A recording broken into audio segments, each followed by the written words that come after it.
You're listening to the Tuesday Review. I'm Nathan, as always, joined by Alum in the studio. How you going, Alum? Good, thank you. How are you? I'm good, thank you. And joined by Callum. How you going, Callum? Not bad. He's here. Yeah, I'm here. That's all that we can do sometimes. Not joined by James this week because he hasn't seen the movie that we're talking about tonight, and he doesn't want to get spoiled. We're going to be talking about. Let's call him up. We'll call him up. Yeah, put him through. Listen to it, James. Listen to it live. No, we're talking Beetlejuice. This week is our main review. Have you seen? You haven't seen Beetlejuice 1 before coming. I have seen Beetlejuice 1. It's been a while, so it's like, again, the way I described it was it's like a fever dream, and then when you consider the film itself, it's already like a fever dream. Yeah. So it's just. So we'll start with kind of, I guess, a spoiler-free overview on Beetlejuice Uno, or just Beetlejuice. So Michael Keaton plays, the, I guess, aptly named Beetlejuice, and Winona Ryder is obviously the protagonist in this movie, and to an extent the second as well. Yes. Beetlejuice wants a wife, and the goal of the first movie is he tries to get Winona Ryder to marry him. Yeah, so, I mean, it's a little more complicated than that. But that's just the basic the basic premise is he wants to wed Winona Ryder. Yeah, so in the original, demon man. They move into a haunted house, and, what's the protagonist's name? Oh my god, I'm forgetting. I have the mind of a goldfish. Yeah. What's, Lydia. Yeah, Lydia, that's the one. Lydia's family ends up communicating with the dead family haunting the house, and they get the attention of Beetlejuice.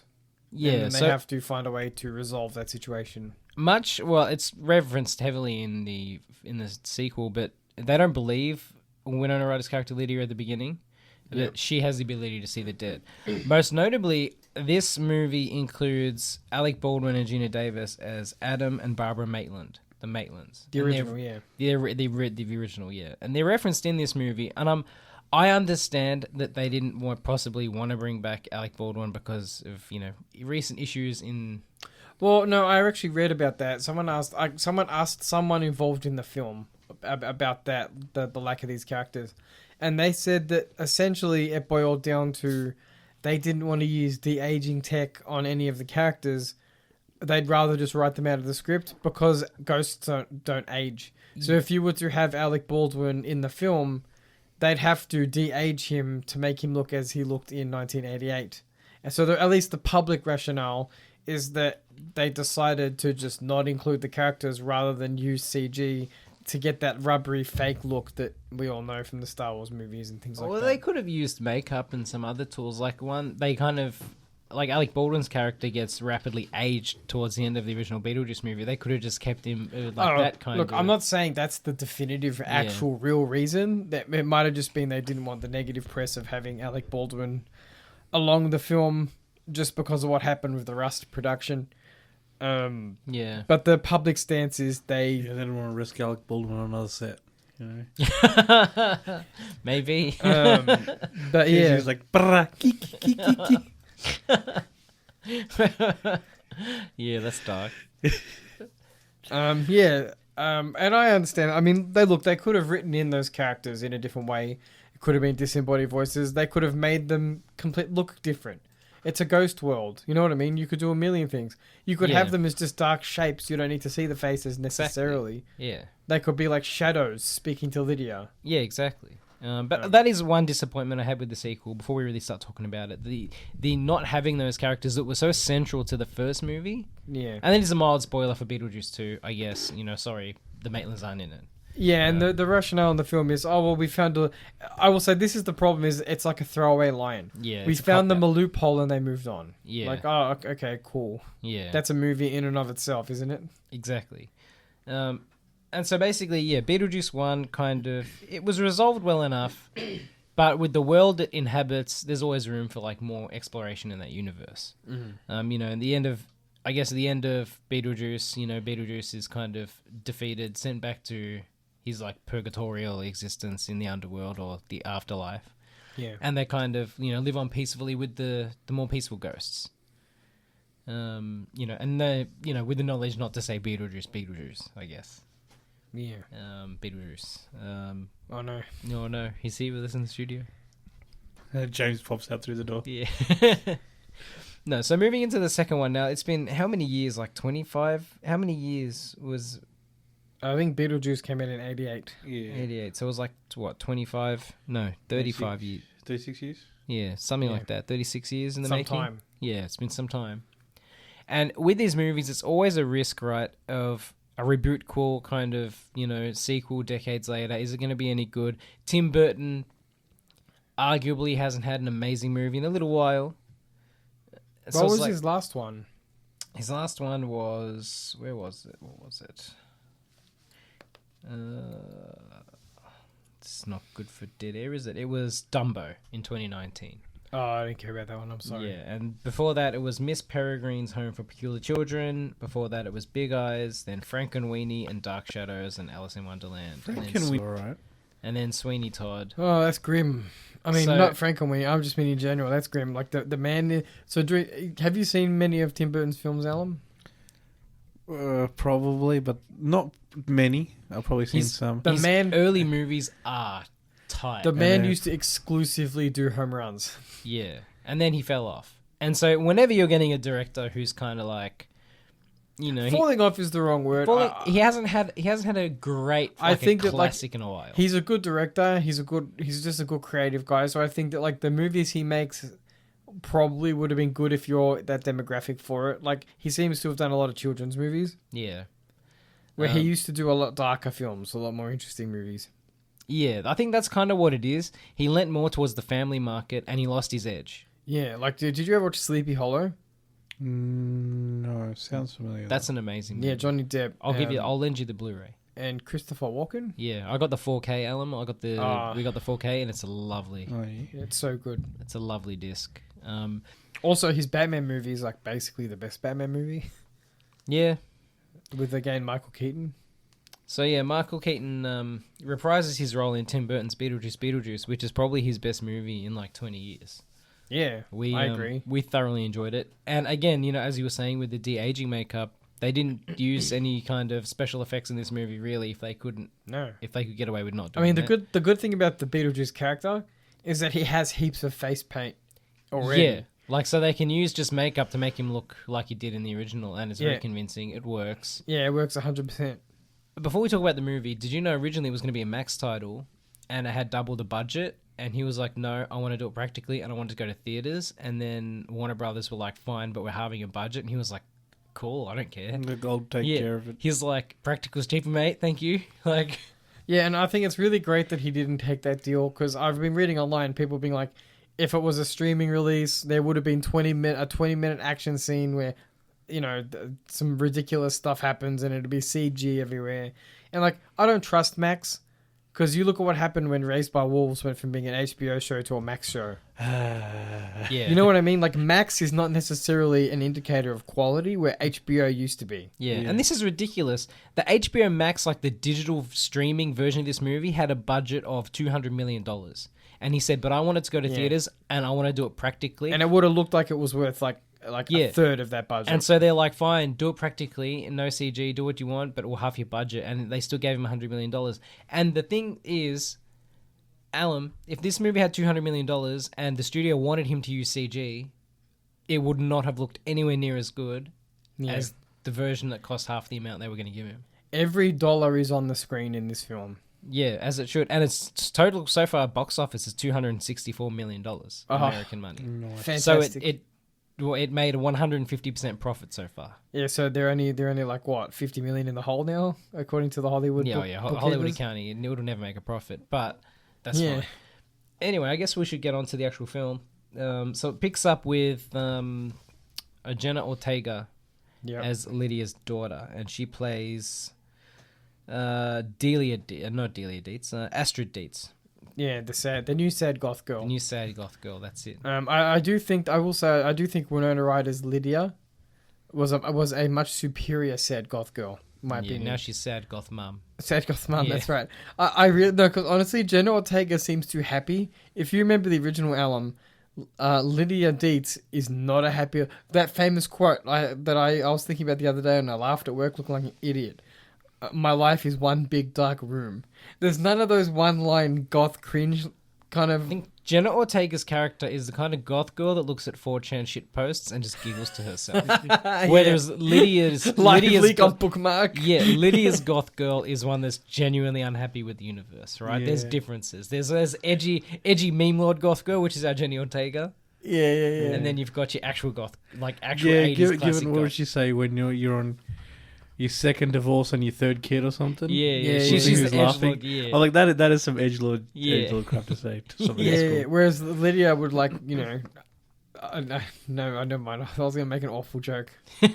But yeah, Lydia, I think that her demeanor was much better as that outcast, whereas Jenna Ortega, she looks clean's the wrong word, but like she looks too clean and put together to be that cringe goth girl. Whereas if you look at Lydia from the original, I mean Lydia in the new one, Yeah. it's like all in black. Yeah. Looks like, wants nothing to do with anyone. Actual goth. And actual goth looks, where Jenna Ortega wears normal person clothes. She doesn't project that iciness out into the universe. Yeah. So the basic premise of the movie is that Catherine O'Hara also comes back as Delia Dietz, Lydia's stepmother. And what's his name? The dad is dead. That's not a spoiler. That's the whole premise of the movie. So they have to return back to the house.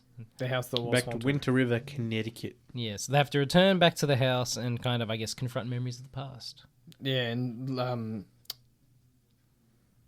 jeez, I'm blanking. Oh, he's blanking. That's all right. I'm We'll move blanking. on. Callum will come back to it. Not Lydia, the daughter. Astrid. Astrid Dietz has to navigate that awkward relationship with the guy who wants to be the stepdad. Played by Justin Theroux. He's who's really good. excellent yeah. in this Rory. film. Yeah, Rory. He does an excellent, like, sleazy... Not sleazy, He's but like a manager, kind of. Yeah, like a opportunistic, parasitic kind of man. Yeah, He does a great job of that. he does.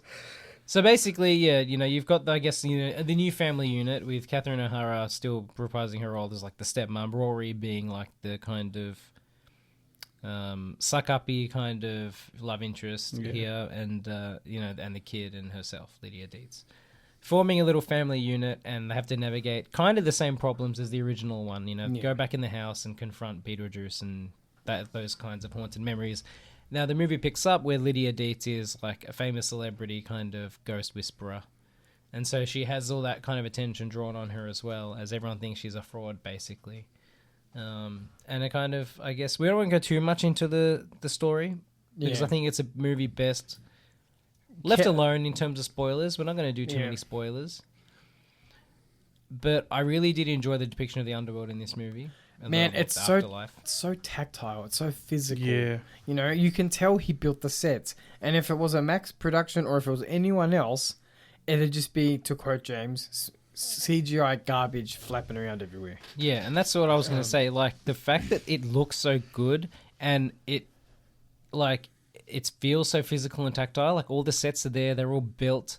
Like, everything looks lovely. The whole town looks lovely. They're made for the actors to play in them. The sets are built for the actors to, like, sit in the chairs and to throw things or whatever. Even these days, like, if you put on, like, a Max film and there's, like, Jenna Ortega in this movie, Astrid, like, biking through the city, right? And biking through the town. It looks so lovely, clean, and real. And I'm like, half the time I'm thinking, if that was a Netflix original streaming production, would they have just had her on a bike and CG to town in through? Probably. It's possible. I still remember my mind being blown when we were talking about some Marvel movie. And then I think it could have been Black Widow, actually. And there's a scene where two characters are sitting in a bar. Yeah. The whole bar. No, the Marvels. No, it's Captain Marvel. Oh, my bad. The bar was completely CGI. Yeah. So instead of just having a bar set, like just even if it was just a real pub, they CGI generated an entire bar and just had the character sitting in front of a green screen. Yeah, that was Captain Marvel. Yeah. But because they're lazy. And also CGI allows them to reiterate as much as they want. So if a studio exec says, I don't like the color of the curtains, it's super simple for them to make the curtains green instead of red. You can, to an extent, do that in post anyway. Yeah, I know, but it's like they have finer control over the assets that way. One of my little conspiracy theories is I'm wondering if some of these post-production or CG houses, they have nasty little contracts with some of the studios, right? Where they're like, you have to film your movies with our like CG companies or our studios. I doubt it. I think that the studios have them over a barrel. They pay them like nothing.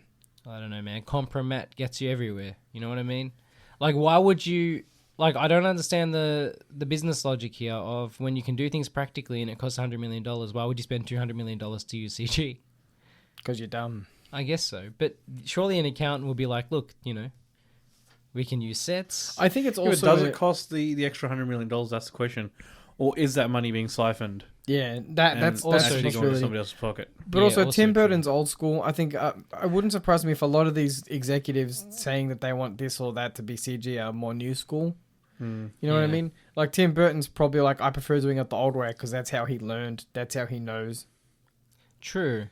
I think there is part of that as well, where maybe just people don't have the confidence to go into a movie and build sets. And like, make things with their hands. yeah, like, But it makes the film, is what it does. it does make the film. You want... It's all about a suspension of disbelief. And what's better for that than just having a place where, like, you actually feel... In that underworld, at the start with they're in a place, you know what I mean? Danny DeVito as well, when he's doing the cleaning and stuff, like, that's Yeah, a that was spot. awesome. I'm like, I could walk around there. Yeah. Yeah. And that's awesome. That Yeah. puts you in the film. Yeah, Yeah, it does. Whereas 100%. it's just like, oh, that looks a bit off. That looks a bit off. That looks, Yeah. CG. I'm like, that's what you're thinking Like, about. and this movie could have looked so shit Yeah. if they would be CG. No, imagine it, Yeah. right? Imagine the CG version of this movie. It could have been a dumpster fire. Yeah. But especially what you were saying, especially scenes in we'll call it the immigration sort of set, right? Department, yeah. And you have like there's hundreds of extras in that area, and I'm like, imagine like they're all just CG people, CG monsters, CG. But it's so convincing because they're really there. The sets are really built, and it brings you into the environment. Yeah. Even the house, it's a real damn house. Yeah. You know what I mean? That's not an easy feat to rebuild that house or reuse that same location from the first one. I don't know how Yeah. they made it work. I mean, you look at in the original, the sandworm creature. That was like claymation. And, And it looks, it's old school, but it works. It's, yeah, and it serves a purpose. even that, it's not a real thing. It's clearly not a real sandworm because everybody knows they're on Arrakis. Even then, it's like it's done physically because it gives you that element of reality to it. It's like, well, it's kind of real. They actually built a like. Did you ever watch? I mean, you've probably seen the original Star Wars. You've Yes. seen Blade Runner. Yes. They did matte paintings. It wouldn't surprise me if there's matte paintings in this one as well. Probably. Because like instead of doing CG in the old days, they had to like do professional looking paint jobs to like for background scenes. Yeah, but you wouldn't notice it. And that's the thing is that they age super well because it's not CG. It's just a really high fidelity painting. When they scale them up for Blu-ray releases or 4K or remastering or whatever, it still looks great. Yeah. Yeah. Same with practical sets, obviously. Yeah. And so the music in this is done really well too. It has Tim Burton's classic kind Danny of... Elfman Like- returns. Yeah. The power of anything practical is it's gonna always look good. Yeah. Yeah. The problem with CG is it'll always start aging immediately. Yeah. Yeah. Because better CG comes out, you start, acclimatizing or acclimatizing to the newer, Yeah. better CG. Older stuff just looks crap. Also, Whereas anything genuine, like, you can appreciate it 30 years down the track, 50 years down the track. Also, on a technical level, James isn't here. He would know better with this specific thing than us. But also, like, when it comes to a time for, like, HDR grading or, like, color grading or, like, every TV is a bit different, right? If my TV is showing a CG product at a different brightness or a different kind of, I guess, Dolby Vision or whatever the format is, it's going to look a bit different. Yeah. Like, they master these kind of scenes, I guess, and CG is part of that, to specific, like, viewing formats. So I'm like, if your TV looks a little different, then you're not getting the same kind of experience.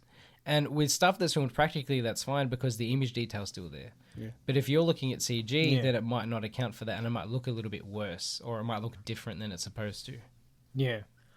But like, a house is a house. I'm looking at a built Yeah. house. I'm looking at a built house. There's nothing weird about that. But as you said, especially as technology gets newer and newer, and especially people use like their TVs for like weird upscaling and stuff like that, then it gets even worse because you're not dealing with a software solution. You're dealing with a hardware solution, and the TV is going to do different things to the picture as well that is not accounted for on the disc or the streaming platform, like motion smoothing and all those kinds of dealios. So I'm like, if you're not doing it physically, like, all of that's going to make it look terrible. But if you're dealing with something that's made in front of you that's actually built for the movie, it's not going to look as bad as maybe a CG product, especially 20 years down the line when TV's doing weird things. Yeah. In terms of the characters in Beetlejuice, I kind of like the fact that they took away Lydia's confidence. Because, like, Lydia kind of goes through her hero's journey in the original, and she gains her confidence, and she has that happy ending in the original film. They kind of strip all that back and give her anxiety. Well, Which I mean, if you saw they're dead all the time, you'd be pretty anxious too. Well, yeah, see, they don't really establish the extent of her powers in the original. No. They Well, just- she was just growing into them in the original, kind of. Yeah, but they just like, oh, yeah. I can see these two ghosts, and then Yeah. it doesn't really go further than that because Yeah. it doesn't have to for the scope of the film. Yeah. But I like the fact that they gave her these doubts about herself and her abilities. Because like when you think about it, it's like where else can you take that character? You don't want to make her a superwoman because that's going to trivialize the rest of the movie. Yeah. And also, I love the fact that they just kept Beetlejuice the same, just 100% the same. He doesn't age. He doesn't do. He doesn't. He's do a anything else. demon. He doesn't need to age. He's amazing. Yeah, and this film is kind of raunchy. There's the stuff. With, Beetlejuice is nothing if not horny. yeah, there's stuff with Monica Bellucci's character, which we won't spoil. That's very well done. Yeah, it's a good time. I'm talking about the jokes. Yeah. There's some swearing in this. There's some gore. What I love about Tim Burton is this is if you listen to the show before, sometimes we'll talk about family movies like in the old sense, like where there used to be movies aimed at a young audience, but there'd be kind of dirty jokes for the adults or violence or some excitement. This is one of those old school movies where suddenly, I guess it's aimed at children not children in a way, but a young audience. It's aimed at everyone. But it's like there's also blood. There's raunchier jokes in there. There's fourth wall breaking. It's also kind of scary at points, not to us, but to a younger audience it might be a little scary. No, this is a classic family movie where there is something for absolutely everyone to get out of it. Everyone's going to enjoy it. Yeah. Also, while we're talking about characters, I love the cameos in this movie. Danny DeVito has a good cameo in this movie. Yep. Yeah. And I mean, it's a little bit more than a cameo. Willem Dafoe's in it as a character, not so much a cameo. But I just love the fact He's that in it as an actor. Yeah. He's enjoying his acting life at the moment. He's picking these weird roles, Yeah. and I'm here for it. His character is a good time. Anyone else want to discuss anything about Beetlejuice? See, because we're not doing spoilers, it's kind of hard. I hope they make a third one. I know there's doubts about it because they don't. I read that it would have to make a lot of money for there to be a third one. Because I think it's one of those things that they don't really want to touch too much. They don't want it to lose its magic. And this is one of the franchises that if they never made another film, I'd be like, perfect duology. Yeah. Like, for me, this is a yearly watch. That's how much I enjoyed it. It's a Halloween watch. It's a back-to-back. I would, you know what I mean? If I haven't watched the original in a while, I'd happily watch them back-to-back. Yeah. But even this one on its own, it's like up there with Who Be Halloween. Oh, it's definitely one we'll have to get on Blu-ray when it comes out. Get it on 4K. Yeah. Yeah. Yeah, without spoiling it, though, I can't say too much more. Do you have any other thoughts? Alan? There's a black and white sequence, and the language changes to Italian. That was good. It blew my mind watching Was it Italian or Spanish? Oh, it could have been Spanish, but anyway, They're You related. being racist? They're related. Yeah, it's It's all the true. same to me. Yeah. But yeah, no, that was a great time. We're like, you can just see that the dubbing is terrible. Like, there's no effort. It's clearly to show that like it's clearly dubbed, Yeah, yeah. and it's like a different like voice completely. It's Yeah, old school, like through a radio or something. Yeah. it's fantastic. Yeah. It's so creative. Yeah. And also the actual music that plays as a part of the film in this is really good. Like some of the characters start singing. It's really well done. I like it it has a some lot. good musical numbers, much like the first one. Yeah. Yeah. It's just a joy. Go see it if you can. Yeah, It's like, a fantastic film. As we got to the end, there was like a sense of what happened in the scenes where I'm like, this was an odd choice. This probably took this movie from being like basically a 5 to maybe like a 4 now. Yeah. But then they cleared that up and it was done quite well. Yeah. So I was like, Back this to is a a 5-star film. Yeah. If you They knew what they were doing. Yeah, if you're able to get to the cinemas to see it, this is something worth seeing. It is Yeah. something worth seeing. It's a film. It's not content. You know what I mean? It's a Yeah. proper Yeah. film. It is a good movie. I don't think we should do spoilers. I think No. we should keep it. I think it's clean. fresh enough. We'll that do. yeah. We can revisit it After after James has James has seen it. Yeah. Yeah. And then we can do a spoiler because by that time it'll be kind of older anyway. Yeah. Yeah. But I think this is best going to see it without spoilers. Not going knowing enough blind. about it. Going blind. We're not going to talk too much about story details. It's better if you don't know. But it's Tim Burton firing on all cylinders. It's amazing. Monica Bellucci's hot. That's all you need to know. Well, that's why Tim Burton's firing on all cylinders. Yeah, that's Yeah, it. his wife's in it. Had to impress her. Yeah. They only got married in 23, right? I don't know. I don't know. So- Yeah, he's still in the honeymoon period. He's Yeah. like, he's got a muse. Yeah, he's like, Let's hope it I'm continues. making good movies again. That's it. Let's hope he's out of the kind of kids movie trap now, and he can get back to some darker, weird shit that he used to do. Yeah, I reckon he'll have whatchamacallit in it. The next movie, Johnny Depp. Johnny Depp. Yeah. Well, he did have a very, very lucrative Johnny Depp run. Hmm. What did he do with Johnny Depp? He did Ed Wood. He did Sleepy Hollow. Scissorhands. Edward Scissorhands, the original Charlie and Chocolate That Factory, makes so much Big sense Fish. that Edward Scissorhands is a Tim Burton film. Yeah. So like him and Johnny Depp had like Sleepy one of like the classic runs. Like Yeah. it was like Scorsese and De Niro, Imagine if Tim Burton yeah. and Johnny Depp. Imagine if he like did Batman with. That'd be weird because Michael Keaton was his first partner, if you will, in films. Yeah, very fascinating. So it's interesting to see what he does next. If he's got anything else in the barrel, there's more of. I'm not going to call Beetlejuice a comeback because he never lost it. Right? He never. I mean, He just kinda- diverted he for just, a while. He just he made a career He change. never lost. He just put it down for a bit. Yeah, that's it. Yeah. I hope so. What would you guys call a third movie? Would you call it Beetlejuice? It would have to be. Or would it because just that's be? what you Would it call be the curse. Beetlejuice Dash? No, it'd Or like be Beetlejuice Returns? It'll be Beetlejuice. It'll have to be because that's like the mantra you say to something, Yeah. right? I would call it Beetlejuice Beetle Dash. Yeah, like blank. Yeah. There'd be a bit of a blank in there because you can't finish it. Yeah, maybe. All right, look, we might go to a very quick break and be back with more right after this. You are back on the Tuesday review. Yeah, so go see Beetlejuice. What else have we seen lately, boys? Anyone got anything new or interesting? Yeah, I mean, there's a lot to talk about. I did want to talk about the Holy Mountain, but that's going to be for another day. I watched a very strange, I think it's Polish movie, called On the Silver Globe, a unfinished science fiction film that was made, it was like during the 80s or 70s. Let me see. Sorry, boys. That's right. Made in 88, much like the original Beetlejuice. Released in 88, I should say.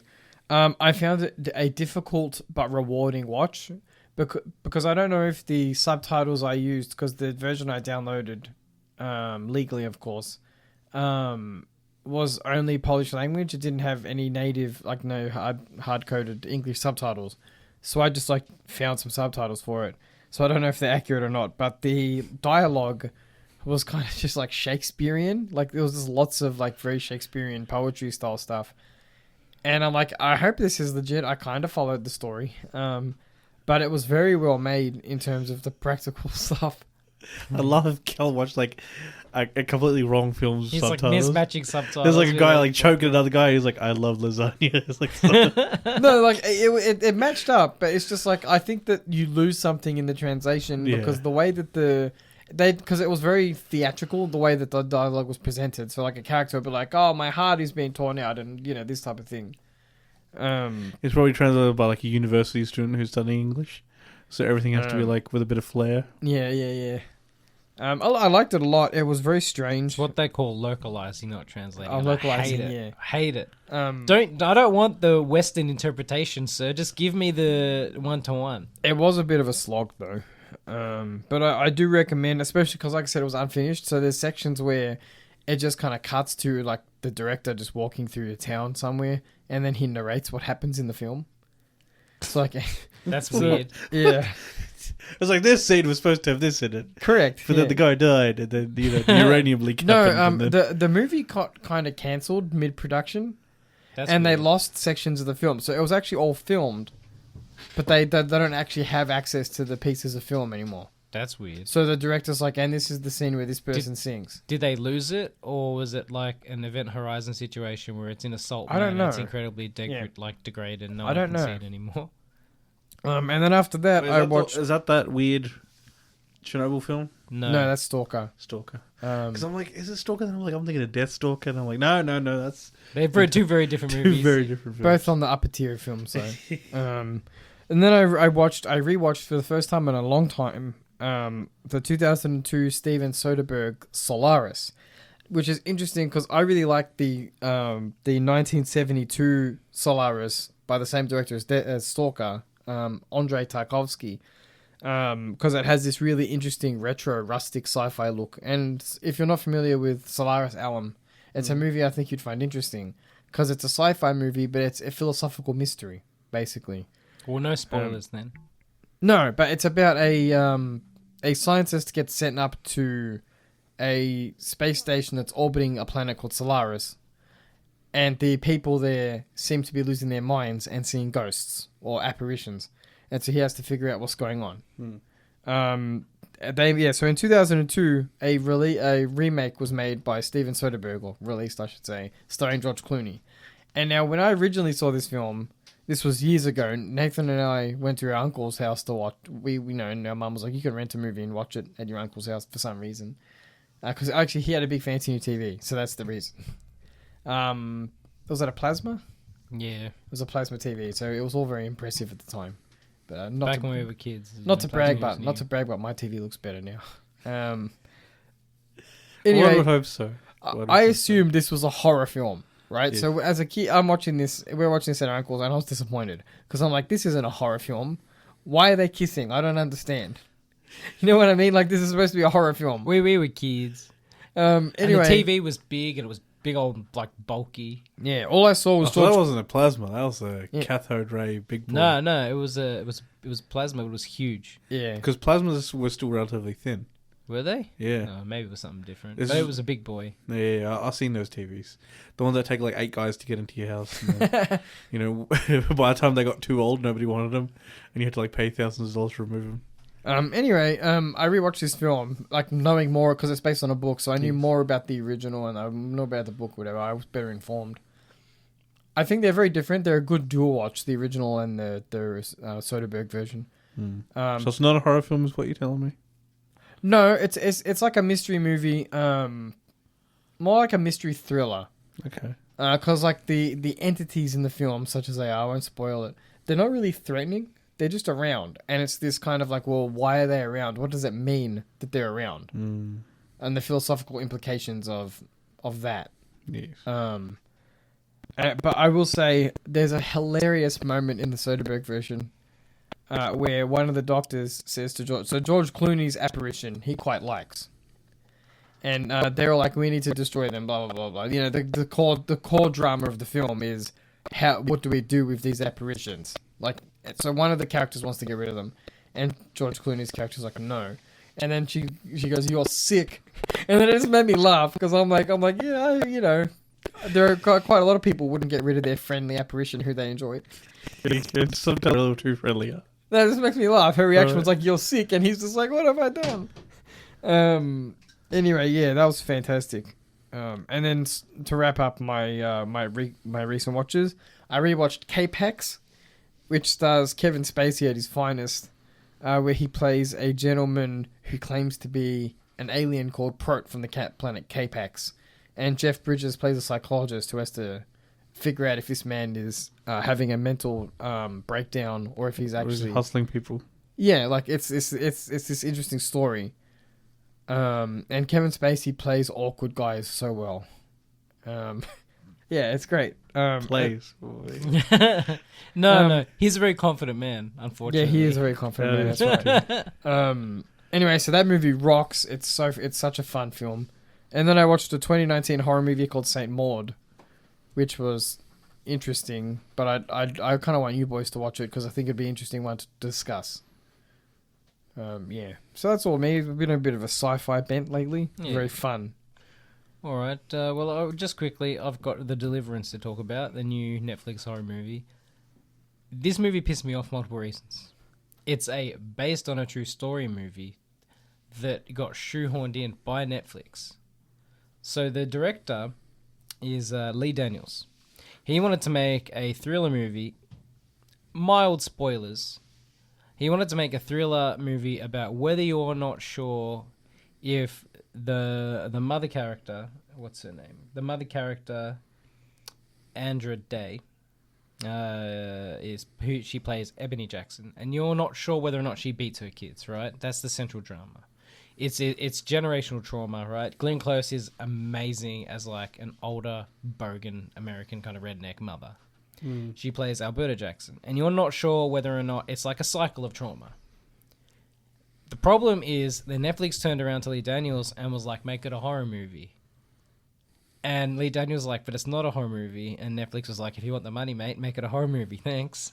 So he had to find an angle to make it into a horror movie. Yeah. And then one of the things he found was allegedly a haunted house story that was true, right?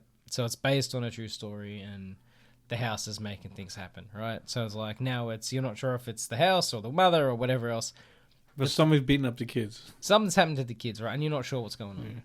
And the first hour, it's a straight drama where that's the premise. It's not a horror movie at all. It's a horror movie about, is she doing stuff to the kids? Why are the kids behaving this way?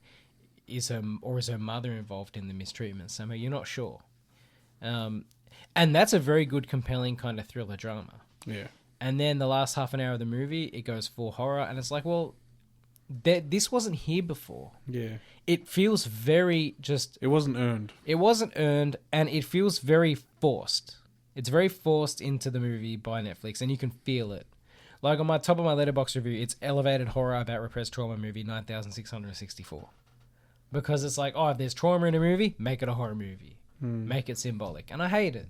We're coming into Spooktober, and I'm not going to watch any elevated horror movies this Spooktober. I just want to watch nasty slasher films. Yeah. Yeah, me too. Like, I'm not interested, you know? It was fine for the Babadook, but the Babadook has cursed the rest of the horror genre now. Yeah, they know he did. No, it did. It really did. It has.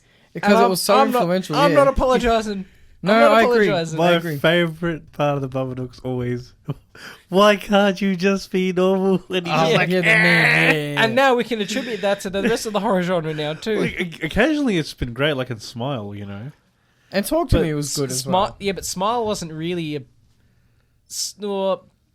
Smile had a little bit of that in it. Yeah. But it wasn't pretentious about it. No. It wasn't Smile wasn't like works. Relic where it's like, oh, she's eating the memories. Like Relic Smile had the supernatural part from the beginning. Yeah. And it was woven into trauma and, you know, supernatural. The problem is people get lazy about it, Yeah. and they're like, I'm going to make a horror movie about X illness, disorder, symptom, Yeah, and whatever man, it is. Refer to our best performing short. Yeah. You know? Look, I'm just going to say it, straight shooting it.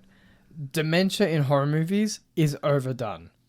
The amount of dementia-fueled horror films. It's like, okay, we get it. It's a scary disease. Yeah, like what Callum was saying before, Alan. I don't know if you've seen Relic, but it's about a woman who's possessed by a demon, whatever, but in reality she's losing her memories due to Alzheimer's. And she just starts eating her photos at one point. And so I'm just laughing, and I'm like, oh, like, what is going on here? You know what I mean? Like, she's just, it's so ham-fisted. There's like a guy standing behind you, like, do you get it? Do you see that? And like Nathan was saying, like, I'm at a point now where it's like, just for a while, I just want to watch a crazy guy kill some cowards. I don't need my movie to have like a message behind it. Give me a summer camp and you know, like, and just like some mad lunatic guy running around. That's it. Sometimes you just need, you know. But then people turn around and say, "This is not a correct film. It's not. It's you know, it's a conservative movie because." It's like the mentally ill guy's killing people, but it's like, you know, and he's not the victim anymore. Yeah, but you know what? People would attribute. Yeah, but you know what I like about. No, you just reminded me of some guy's review on, was it The Hills Have Eyes? I can see where this is going. Where the cannibals were the good guys, because they were oppressed or something. Yeah, and he got like verbally shit canned for that by the community, and he's like, "You guys were mean to me." But is that also an issue? Is media literacy? Insert media literacy rant here. Is media illiteracy plus an overly woke internet sphere the death of I think classic slasher horror? Works the wrong word. You know what I mean? No, like they're not politically correct films usually. It's because a lot of people these days, they feel the need to insert or try to comprehend a message in any piece of art they're consuming. Yeah. So if you're watching a movie like The Hills Have Eyes and you're a person who has been brought up in an environment where you have to be aware of social issues at all times and the interplay of politics and art, you might be like, well, these people obviously aren't well, so why, and their properties being intruded upon by these hippies. That's kind of what I'm getting at. It's just like, Slumber Party Massacre couldn't happen today, could it, Cal? No, no, that definitely, no. That's, we should talk about, we should do a review on Slumber Party Massacre. Yeah, over Halloween. I remember I talked about it once, how hilarious it is. They couldn't make Sleepaway Camp anymore, that's for sure. So there was a whole bunch of movies, Alan, in the 80s where it was literally a guy would escape from a mental institution. And they were so cheap to make, and they made so much money. And he would have the mental age of like a 5-year-old, and he would just go around killing women, basically. And it's like, you can make these movies. I'm not suggesting they do make these movies anymore. But the thing is, though, people loved them. Yeah, that's it. But there is an itch. There is. But it doesn't have to be. You look at. It doesn't have to be like, killing women. No. But the gender doesn't matter. No, but you look at like Friday the 13th, for example. Not the original. I mean, number 2 onwards, where it was like there were no real social issues in it. It was like a guy made of pure evil. Yeah. Just decided that if you went to his lake, you have to die. Well, look at Halloween. Halloween, same deal. It's like there's no rhyme or reason. It's just evil incarnate, and how do people survive? Just evil? don't be in the town at Halloween. Just don't be around. And if you're Jamie Lee Curtis, he'll chase you anyway. That's it. So they're what I've been watching. Have you got anything, Alan? I got, I guess, I don't know how to describe it, but it's when you see in the movie, but then you read the book. Okay. Right? And I prefer to do it that way in situations where I can. Yeah. Because I think certain situations you can have a good experience with the film and then a better experience with the book. They inform each other, you know what I mean? Like, sometimes you'll get something like a situation like Aragon where the movie was barely okay, and then you read the book and you're like, they butchered this. So the problem is, like, if you look at the Wheel of Time, right? I read the books before I watched the TV show. Me knowing the books, I hated the TV show. Yeah. Because I was like, that makes no... you can start listing off things that don't make any sense for the world, for the characters. But if you do it the other way around, you can be like, well, I liked it. Yeah. It was fun. You're like, I see how they did this in the movie. And then you can read the book and you're like, but this is so much better. Yeah. And that's so exactly... Like, you don't go in poisoning yourself first. Yeah, that's exactly what I did with Ready Player One.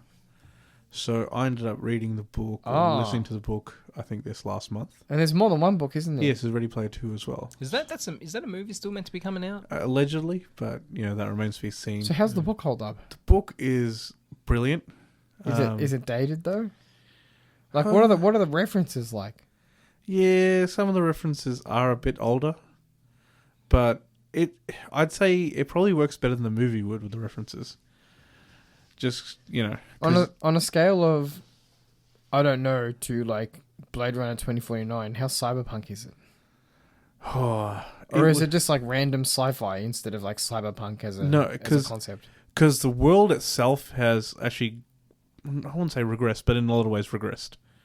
You see the impact on the real world a lot more in the books. There's global warming, there's food shortages, there's employment issues, and like the planet is like deeply broken and suffering. So it's like current day. Yeah, yeah, current day but worse. Current day with better VR. Yeah, it's basically everyone just lives in the VR, so you don't have to worry about what goes on outside. Don't blame him. I still remember when we saw the movie, I was so mad when like the main character was like, and on this day of the week there's no VR. Yeah. I'd be like, man, I'm like, I hate you. I'll find you in Minecraft. There'd be serious unrest in Minecraft. Yeah, because when you think about it, how stupid it is. Like, what if that is your day to like relax and go in VR, or that is your school or whatever program's necessary day? You can maybe impose some kind of like break from VR that everyone needs to have like an 8-hour break or something every couple of days. But that was a silly system. I don't think they pushed it in the book, if I'm recalling correctly. Over my cold dead hands. But the book runs itself over several months, possibly over a year. So how the first egg is found, that sort of thing. The movie was a lot more quick. It happened within that couple of days. Yeah. Whereas the book is a far more slower progression of things, and I think it actually helps with, especially when you see Wade's romance with damn it, I forgot her name. Yeah. But Artemis is her actual VR character. But you see his romance with her, and It's more natural. it's far more natural, and there's hiccups in the way and stuff. Like, it works a lot better than just, everyone is kind of, meets in 3 days and falls in love or whatever. Yeah, The other, I guess, complaint, I already felt To be fair, Spielberg is terrible at that. I'm pretty sure he's a very sappy guy in his movies. So, There was basically the two Asian characters in the films, Daito and Shoto. Now, their names, to me, implied Japanese katanas, which is what they are based off. And they're both supposed to be, at least in the books, two Japanese brothers. I'll put brothers in quotes, for anyone that understands. I won't spoil the book. Whereas in the film, one of them's like a Japanese boy, the other guy's like a Chinese young man, which there's nothing wrong with them, but it's just, I feel like they don't have that same connection as being brothers in the film, which I think it lacks from the books, because that was actually a very solid story between them. Yeah. But overall, a great experience. Like, I kind of want to go back and watch the film again, because the film was a fun time. And look, you're a man that has a projector at home. A working projector. I'm so jealous. And let me tell you, hey, you can. I'll give you back your old projector, the little one. You can set that up. And be like, no, yeah, I can't do it. Yeah, you can do it. I can't go back. I can't go back. You can set up in Europe. Be like, yeah, I can't go you back. got your surround sound there. I can't go back. You can like, do it. yeah, 540p. That's it. Ready Player One looks amazing in 4K on a projector. We watched it on a projector once. Yeah, it's an amazing watch. Yeah, might do that. I'll probably have some more complaints about it now. I'll be like, hey. Yeah. But just, I think the film was done well enough, because again, if you have the context of a film being less than 2 hours, you got to get all the story through. Yeah, and it has a sick shining sequence as well. It does, which doesn't happen in the book. It wouldn't have. Yeah. So Spielberg's always great. Yeah. He's cheesy sometimes, yes. But Spielberg it's part of the reason everyone loves Spielberg, is that little bit of cheese. And we got to get you to watch The Fabelmans. Yeah. Oh, and that's actually a good film too. It's a good one. All right. That's like his memoir of Spielberg's a weird one, because he'll make like a movie that's pure cinema, and then he'll do like a Ready Player One that's really for him, right? It's a fun movie for everyone. And The Fabelmans is like I'm going to pull it all out so you can remember how great I am. Yeah, it's funny. It's his art movie where he wants people to be like, Spielberg can still make a good movie. Yeah. But it's his kind of like late Bowie period where he's just like, no. I'm going to make a classic movie just to show you that I can still do it. Yeah, he's making a film. Yeah, he's like, it is possibly, seriously, like, The Fabelmans is a 10 out of 10, and we have to get you to watch it. Yeah. It's a man exerting pure force of will. Yeah, it's great. It's so well made. It's so well made, and it's like, he's an old man, and he's just reminding all the young directors, like, no, I'm still the king. This is what a movie looks like. I can do the family movies, but I'm still your big daddy over here, right? Yeah. And what's so interesting about it is it's more or less completely true, and he didn't want to make it until his parents had passed away, because it's a deeply personal story that deals with the family breakdown that his family went through. It's a very uncomfortable kind of awkward movie at times, but it needs to be. Yeah. It's a family drama. Yeah. Anyway, good old Spielberg. We love you, Spielberg. Yeah, and this. Yeah, send us a check. You rich bastards. He has so many great movies. Now I'm just thinking of Spielberg. Yeah, good old Spielberg. Before we wrap up, have you watched any more of The Sopranos? You've been starting The Sopranos. No, I've been. It just gets too late by the time I shower and just chill. So all I've been doing is playing World of Warcraft. It's killing me. Yeah, he needs to stop. Yeah, I'm going to cancel my subscription tonight. I haven't played it all. I paid for a year, mate. Yeah. He can pause it. He doesn't have to cancel it. He can redeem that time later. Yeah, that's a good idea. But you enjoyed the first episode? Yes. After watching it full. Now, again, Alam's a man who has seen... I would say seen nothing is not the right descriptor. He's seen a lot, but he knows everything. Through memes and clips and YouTube clips. So I'm really interested to see Alam's journey watching The Sopranos after basically knowing the whole story through just like memes and random YouTube clips and quotes and everything else. Damn it. Who was Vito's cousin-in-law? I can't remember, man. I'm rewatching it slowly. I haven't seen it in years. I'm on like episode 3 or 4 at this point. If I knew the name. He spent 20 years in the can. I can't Ralphie? Yeah, Ralphie Cifaretto. No, Ralphie. No? That's no. I'm thinking of the white-haired guy. Ralphie, I know. But the other guy always complains about spending the time in the can, and how he got a grilled cheese off a radiator. I don't know. Sorry. We'll have to. But My meme knowledge is lacking. that's it. But we'll join you on this journey if you get around to it. I'd appreciate that. We can have all the jokes. That'll be our shows from now, and just making like Sopranos jokes whenever we come in. Yeah, that's And it. We'll people do a are like, "What are they spin-off talking show. about?" We just took the Sopranos. I reckon that's about all the time we got for tonight, everyone. Yeah. Thank you for listening. Keep an eye on our YouTube for special YouTube content. We have a bonus episode where me and Alum try to work out some new technology for the show, and Callum and James talk about aliens. Yes. If that's something you're interested in. That's a bonus episode on YouTube, on Spotify, and everywhere else you listen. It was also live on Twitch. We did also go live on Twitch and Twitter Spaces. Yeah. If that's something that you're interested in doing with us, please let us know. We can go live more often. I think We tried to go live on YouTube, but then we were hit with like a 24-hour waiting period. They're like, "Hey, you're going to sell some crypto on you?" We're like, "Well, we would if you let us." Yeah. Tuesday View Coin. Yeah, the cousins coin. Yeah. So keep an eye on YouTube. There's more stuff coming. We got some stuff in the works, and PAX is coming up. On that note, PAX full schedule is now available, I believe. Yes. And all the presenters are at. Steam is coming, which is weird.